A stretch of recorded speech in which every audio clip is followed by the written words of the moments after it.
What's up? It's Fast Five. I'm Scott. That is Jay. He's not smelling very good. Let's go. What?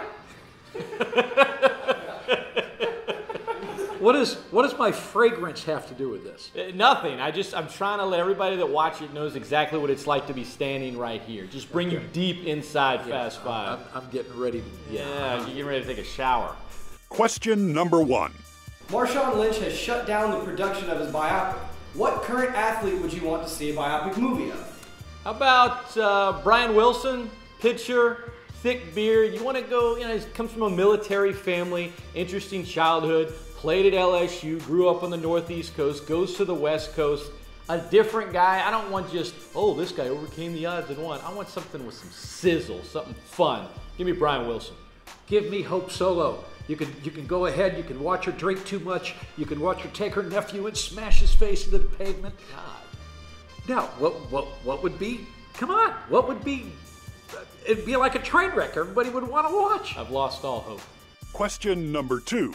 Texans All-Pro defensive end J.J. Watt continues to make fun of Titans quarterback Zach Mettenberger for taking a selfie, calling it high school-like. In a recent interview, Mettenberger made fun of Watt for wearing a Letterman jacket, something the entire Texans defense did 2 seasons ago for a week. This morning, Watt tweeted, "A lion doesn't concern himself with the opinions of a sheep. Time to attack the day.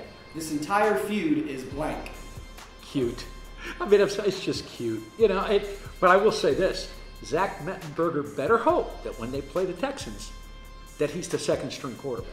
Well, last year when he was the starter and he got sacked by J.J. Watt, what did Watt do? He acted like he took a selfie of himself. The thing is, they're making fun of each other saying, it's high school-like. This whole feud is petty high school-like. Dude, you're J.J. Watt. Nothing against Zach Mettenberger. You're J.J. Watt. You don't need to concern yourself with the backup quarterback of the Titans. No disrespect. I know Zach played at LSU. You're J.J. Watt. Get over yourself. Question number 3. The Clippers attempting to meet with DeAndre Jordan in an effort to tell him to break his verbal agreement to sign with the Mavericks and return to the Clips is blank. Kind of desperate. And maybe by the time you guys watch this, maybe he's gone back to LA. I don't know. But it reeks of desperation. It's like that guy that he's going to be class president, but only if he can keep that hot girlfriend. And he's just mistreated her, never let her feel respected, tells her to, you know what, you'll come back to me. She hits the road, and then it's, come back to me. That guy's desperate, and right now, Doc Rivers and the Clips look a little desperate. They don't even have a center on their roster. Well, let's see. First of all, he just called him a girl, okay? And so, I don't know, you could be in a whole lot of trouble there. Yeah, I'm kind of with Scott on this. It's like, if you wanted the guy, why didn't you make him a good enough offer to go? Question number 4. Pelicans coach Alvin Gentry wants Anthony Davis to make 300 corner threes per day in his workouts this offseason. The thought of Davis becoming a viable three-point threat is blank. Frightening if you're any other team in the National Basketball Association.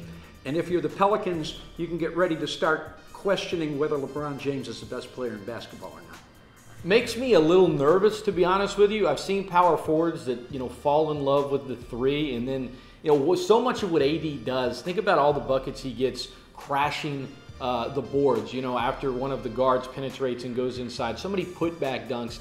If he falls in love with it too much, granted, it'll be nice when he hits it, but you're taking away part of his game. It's all about balance. If he hits that corner three when he's on the floor with Ashik to stretch the floor, I think that's awesome. If he turns into what Serge Ibaka did and starts shooting like 300-plus threes in a season, I think that'd be a mistake. And you do realize you just compared Anthony Davis to Serge Ibaka, right? They're not the same player. No, they are not. Question number 5. With Rory McIlroy pulling out of the Open after injuring his ankle playing soccer, what is the most memorable injury to an athlete that was suffered outside of their own sport? How about fireworks? Come on, dude. You're a grown-ass man. You don't need to beat up your hand shooting off fireworks. And maybe he's being investigated. It might not even have been legal. And he's in the hospital, and he's possibly leaving millions of dollars. It's one thing if you're playing soccer, you're playing some other sport. It's another thing if you can't do what thousands of kids can do safely every single 4th of July and New Year's Eve. Who are you talking about? Nobody. Jason Pierre-Paul. Oh, okay. I'm going to go with Jay Williams. Had the motorcycle accident. Might have been one of the greatest players at that time that the NBA was going to have. Motorcycle accident ruined his career. And in his contract, what did it say, Jay? No motorcycle. That's going to do it for this week on Fast 5. We'll see you next week right here, ESPN 1420 and .com.